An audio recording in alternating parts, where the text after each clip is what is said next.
Hey everyone, welcome back to Corporate Decoder, the place where we decode the financial secrets that keep the corporate world spinning.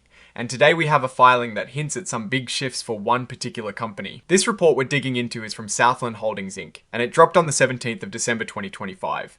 Now usually these filings are pretty dry, but this one has some interesting points about leadership and strategy that could signal a new direction for the company.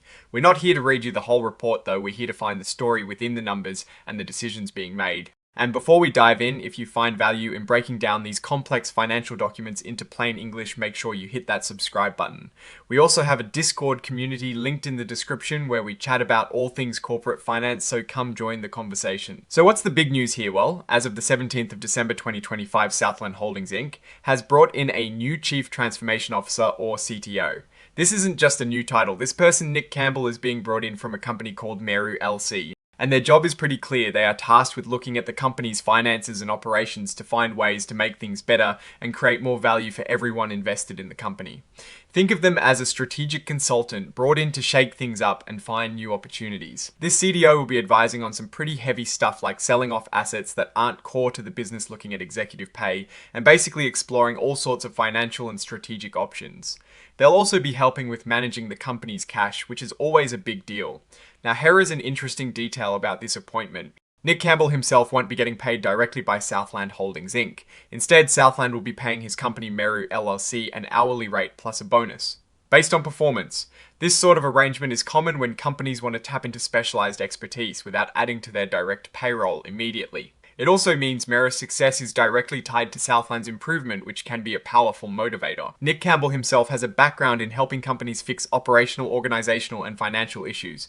He has been a founder and managing partner at Meru since 2017. It seems like Southland is looking for someone with extensive experience to steer them through potentially complex changes. The filing also confirms there are no family ties between Mr. Campbell and any of Southland's current executives or directors, which is standard practice to avoid conflicts of interest.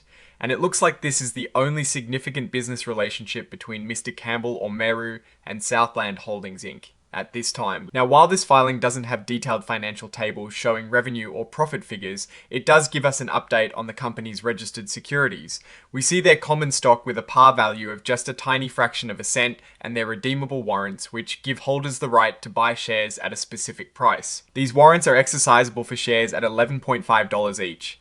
This information might be important down the line, especially if the company's strategy involves improving its stock value, making those warrants potentially more attractive to their holders. And as a note, Southland Holdings Inc. is identifying itself as an emerging growth company. This means they are eligible for certain regulatory accommodations aimed at helping newer companies grow.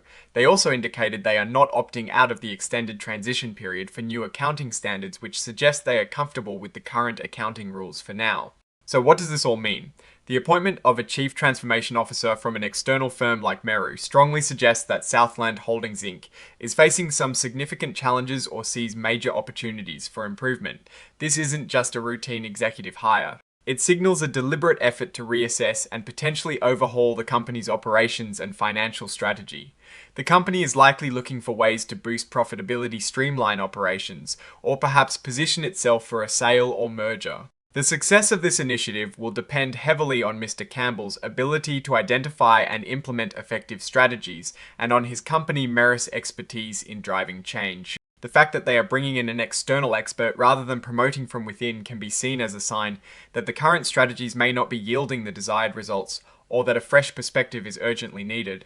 The focus on financial and operational alternatives means we should be watching closely for any significant announcements about asset sales, new financing, or changes in the company's core business activities in the coming months. This move indicates a proactive approach to managing the company's future, which could be either a very positive sign of strategic thinking or a signal of underlying distress that requires drastic measures. Alright, that's our take on this Southland Holdings Inc. filing. What do you think this appointment signals for the company's future? Let us know in the comments below. And if you found this breakdown helpful, please give it a thumbs up and subscribe for more corporate insights. Don't forget to join our Discord community linked in the description for more discussions. Thanks for watching, and we'll see you in the next Deciphered report.